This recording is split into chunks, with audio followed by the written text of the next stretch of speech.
In this video, we'll see counter operation CTUD. Now, this is a combination of both count up and count down timer. So you can see that, we have a similarity in counters, in count up and count down, that with every input, the CV is affected. But here CV is incremented and here CV is decremented. Okay, so when you combine these two counters, you may have two inputs, CU and CD both. So one will increment that and another will decrement that. And you're going to have two outputs. Okay, so it's basically a combination of two counters. So let's see its block diagram and understand its parameters. So let's proceed. So it says the count up and count down counters count up and down on 0 to 1 transition. So this is pretty much similar. You have 0 to 1 transition for both count up and count down counters. Okay, so let's notice here, initially you have a data block and data block name. So this is a count up. This is from CTU, count up input signal. Now this will increment my value. Okay, if it is 0 and if you have a signal here, that will increment to 1. Okay, so if I just write here, it will go to 0, 1 and 2. Okay, the next is CD, which is a countdown. So if it is at 2, so this will make it at 2 and 1 and 0. So you can see that this is incrementing and CD is decrementing the value. So that's why it's called CD and that's CU. And you have a load count. This is similar to what we saw in countdown. And you have a reset one. Okay, so what load will do, load will copy this value of PV in your CV. In case if you want to load it, you can use a load value to copy this 10 to CV. And this is a reset one. Reset will reset this value of the CV, not the PV. It will reset this value of CV to 0. This is a function of reset, and function of load is to load this value of 10 in your CV. So this is done by load command. Okay, now you have two outputs, QU, QD, and CV is the count value. So QU says output signal is 1 if CV is greater than or equivalent to PV. This is pretty much similar to what we saw in count up, almost same. Okay, so this output is 1 if the count value is greater than or equivalent to PV. Otherwise, this is 0. This output is 0. And in QD, what we saw in countdown, output signal is 1 if CV is less than or equivalent to 0. Okay, so if this value, this QD is 1 only if the CV is less than or equivalent to 0, what we saw in countdown. So this is basically a combination of both. You have combination of inputs, combination of reset, load, and you have two outputs. And then you have a present value, which will show you the current count value. Okay, so in the next slide, what we have, it says test the operation of count up down using the ladder and FVD. Take PV as 10 and take another output which should be on if the PV is between 0 to 10. So we have a little question here. First, we will test this logic. So this is the logic which I'm going to make in TIA. Okay, so we have a database already by counter. I will rename this data block count up down. Okay, and I will change the CTU to CTUD. Okay, now you've seen that all the parameters are here. So count up, I can change the count up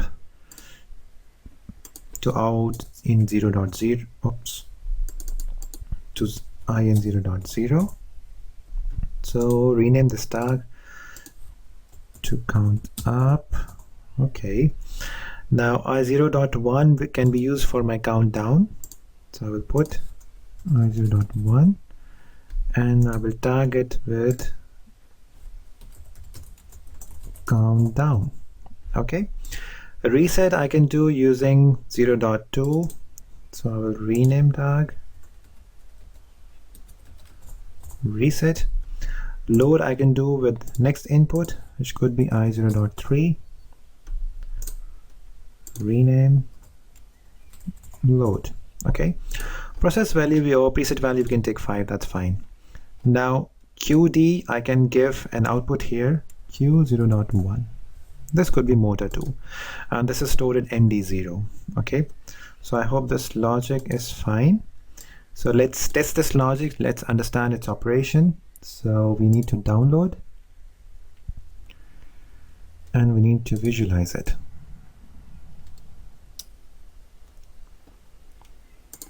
Okay, all right. So let's monitor it.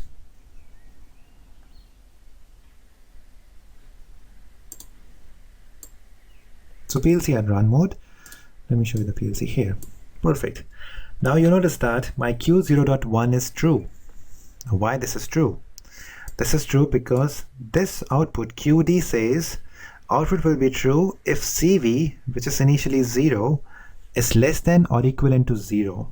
So this is 0, that's why this output is true, because this condition is true. Its condition says if CV is less than or equivalent to 0, this should be true. So if it is 0, this is true. So let's do one thing, let's increment that. So I'm going to turn on I0.0 and see what will happen. So I turned on input by 1. So this goes false because this is not 0 anymore. And this is not true because this is not equivalent to PV. So my value is between 0 and 5. This is 1. Okay, let's increment that. 2, 3, 4, and at 5. Now the value is 5. So my output is on. This is the count up operation. So if I even go beyond 6, it will remain on. Okay, sorry, I turned on just by mistake. Now let's decrement this value using count down. So I have to turn on the second input. So this is 5, 4. The moment it goes 4, you can see that Q0.0 is off because this is not equivalent to PV. Okay, 3, 2, this goes 1, and at 0 the second output is on because the condition of QD is true. So I hope you can understand. So far I have used just these two inputs. So this is true because the value is 0, and this goes true when the value is 5 and beyond. Now at this point, if I even turn on my CD, it will be negative, but the output will remain on because this is less than or equivalent to 0. Okay, because this is less than 0, this is less than 0, my output remains on. Okay, now we can use this signal to quickly reset and load the value. Suppose if I just load the value 5, immediately my output will be on. So this is kind of forcing the output to be on. So I will turn on I0.3. So the moment it goes 5, my output remains on. And if I want second output to be on, I can use the reset. So I will use reset. My second output is on. So you can use these two inputs to turn on two outputs immediately, and you can use the count up or count down signal to turn on the outputs based on counts. So this is a combination of both with a quite decent function.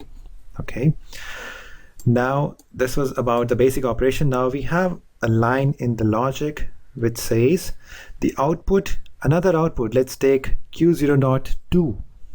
Okay, that should be on if the value of counter is between 0 and 5. How we can find that?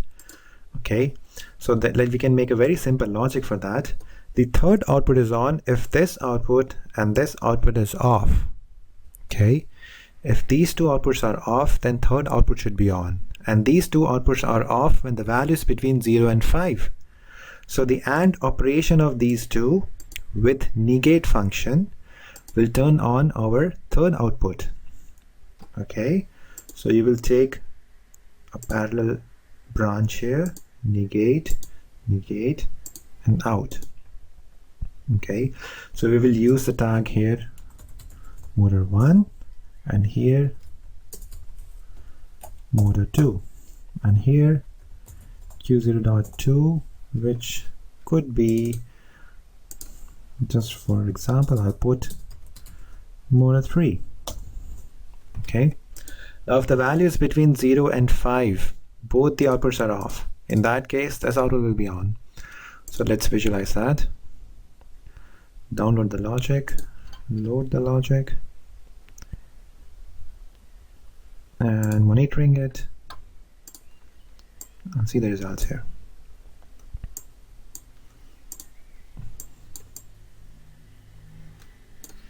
Okay, let me just, yeah, that's fine. Okay, so initially you can see that the value in the counter is 5. So let me reset the value to 0. So now the value is 0, and you can see that the motor 2 is on. When the value is 5, motor 1 is on. So let me decrement the value now. You can see that the value is 4 now.